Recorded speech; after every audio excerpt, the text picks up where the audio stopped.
नमस्ते, वंदे मातरम, जय हिंद। आप सभी का स्वागत, वंदन, अभिनंदन हमारे चैनल पर। अगर अभी तक आपने सब्सक्राइब नहीं किया है चैनल को तो कृपया सब्सक्राइब कर लीजिएगा ताकि आपको नोटिफिकेशन इसकी मिलती रहे। आज जो मैं विषय लेने जा रहा हूँ वो है दिव्यांगता के विषय पर। और जो दिव्यांगता का विषय है वह अपने में इतना महत्वपूर्ण होता है कि अगर डिसेबिलिटी सर्टिफिकेट नहीं है और बनवाने के लिए आप जा रहे हैं, अगर थोड़ी सी उसमें चूक हो गई तो डिसेबिलिटी सर्टिफिकेट में भी गड़बड़ी होगी और फिर उसका लाभ आपको नहीं मिल पाएगा। आजकल जो मैं धरातल पर देख रहा हूँ ज़्यादातर जो हो रहा है, आज भी एक प्रकरण मेरे सम्मुख ऐसे ही आया तो मुझे लगा कि नहीं, हमें वीडियो बनानी चाहिए इस पर ताकि लोग जागरूक हो सकें। आरपीडब्ल्यूडी एक्ट में जो कैटेगराइजेशन हुआ है मुख्य रूप से तो 3 कैटेगरी है: benchmark disability, person with disability, person with disability having high support need. 3 मुख्य कैटेगरी है। लेकिन इस 3 कैटेगरी की सब कैटेगरी जो उन्होंने किया हुआ है 21 तरह की दिव्यांगता है। उसमें इंटेलेक्चुअल डिसेबिलिटी को उन्होंने बांट दिया है। अब उसमें जो मेंटल इलनेस वाला आता है यही गड़बड़ हो रहा है। गड़बड़ इसलिए हो रहा है कि जब हम स्वावलंबन कार्ड .gov.in पर जाते हैं अप्लाई करने के लिए, हमारे गांव के लोग, ग्रामीण क्षेत्र के लोग या शहरों के ही बहुत सारे लोग जो जा रहे हैं वही यही गड़बड़ी कर रहे हैं। साइबर कैफ़े वाले को ये नहीं पता है, अगर वो इतना एक्सपर्ट होता साइबर कैफ़े क्यों चलाता। हालांकि बहुत सारे लोग हैं जो बहुत अच्छे हैं, जानकारी है।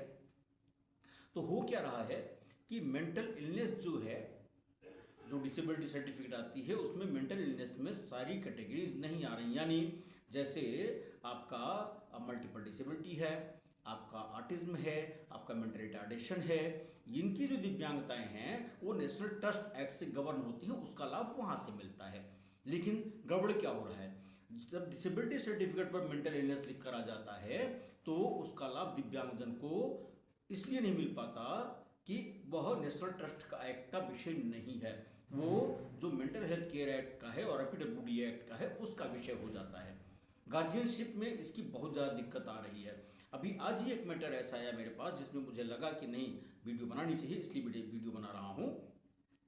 तो उसमें जब मेंटल इलनेस को आप देखेंगे तो उसमें साफ साफ लिखा हुआ है, आप ऊपर की 2 लाइनें छोड़ दीजिए। Mental illness means a substantial disorder of thinking, mood, perception, orientation, or memory that grossly impairs judgment, behavior, capacity to recognize reality or ability to meet the ordinary demands of life।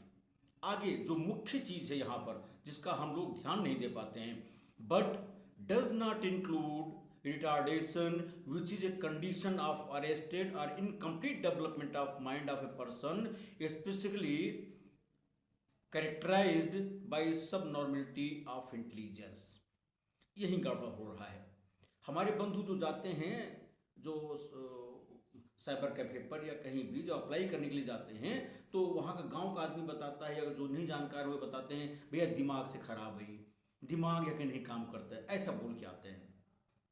तो जब ये कहते हुए आते हैं तो जो वहाँ वाला व्यक्ति बैठा हुआ जो कंप्यूटर पे, वो आदमी तो है लेकिन जानकारी के अभाव में फिर वो कुछ कर नहीं पाता है, तो मेंटल इलनेस डाल देता है। चूंकि उसको क्राइटेरिया नहीं पता मेंटल इलनेस की। डॉक्टर साहब के यहाँ भी जब वो जाता है तो कहते हैं आपने मेंटल इलनेस टिक किया है, इसलिए हम सिर्फ उसी का असेसमेंट करेंगे।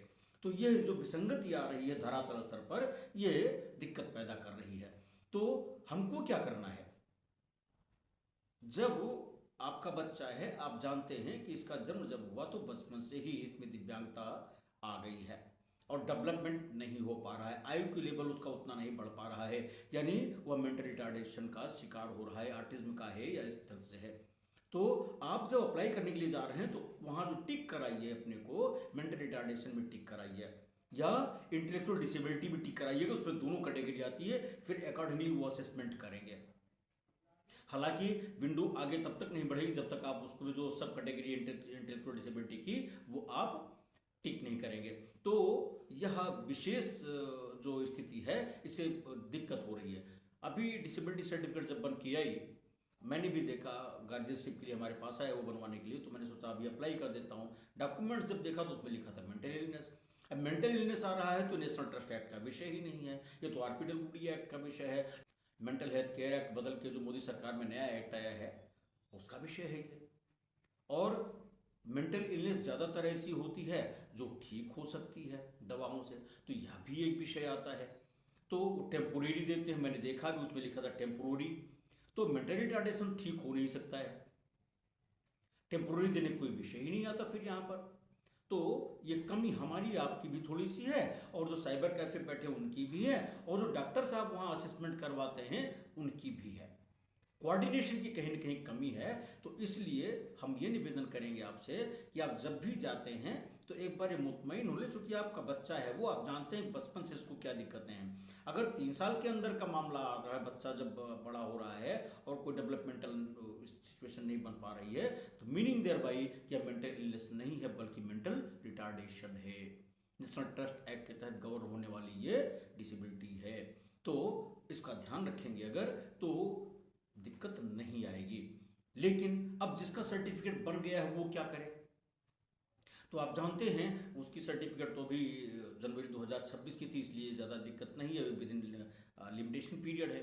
तो या तो वो जो बोर्ड है उनके सामने जाके फ्रेश एप्लीकेशन देंगे तो कहेंगे इसको आप सरेंडर करिए, दूसरा अप्लाई करिए। या दूसरा जो आपके पास ऑप्शन आता है, विकल्प आता है कि आप जब मेडिकल सर्टिफिकेट आपकी बनी, डिसेबिलिटी सर्टिफिकेट आपकी बनी, आपने ले लिया, तो आप सक्षम प्राधिकारी के समक्ष अपील करिए। अपील करेंगे तब आप उसमें बताएंगे नहीं हमको तो मेंटल रिटार्डेशन है, ये दिक्कतें थी और मेंटल इलनेस इन्होंने ऐसे कर दिया, तो गलत असेसमेंट हुआ है, सर्टिफिकेट अकॉर्डिंगली मॉडिफाई करने का ऑर्डर हुआ, तब होगा। लेकिन अब मुकदमा कौन लड़ने जाए? सबकी सामर्थ्य तो ऐसी होती नहीं है। एक तो दिव्यांगता से पीड़ित है माँ बाप परिवार, दूसरे फिर हर तारीख पर वहां कौन जाए? और यह इंटरप्रिटेशन देने वाला भी ये वकील होना चाहिए। सामान्यतया अभी धरातल पर ऐसे अधिवक्ताओं की कमी है जो इसमें डेप्थ रखते हो, क्योंकि इसमें पैसा ज़्यादा तो मिलना नहीं होता है, दिव्यांग व्यक्ति का परिवार वैसे भी ज़्यादा परेशान रहता है। तो सरकारों को भी इसमें प्रयास करना चाहिए, और ख़ास तौर से जो डालसा है, सालसा है और टालसा है, टालसा मतलब जो तहसील लेवल की लीगल अथॉरिटी सेल है, उनका भी ये काम, उनके पीएलवीज होते हैं, पैरालीगल वॉलंटियर उनके यहाँ होते हैं, उनको ट्रेन करके इस ढंग से यहाँ अवेयरनेस फैला सकते हैं। बाकी बहुत सारे संगठन अपने सक्षम जैसे, तो उनके माध्यम से भी अवेयरनेस फैला के हम ऐसा कर सकते हैं ताकि डिसेबिलिटी सर्टिफिकेट ठीक से बन सके, उसका लाभ अच्छा मिल सके। बहुत बहुत धन्यवाद।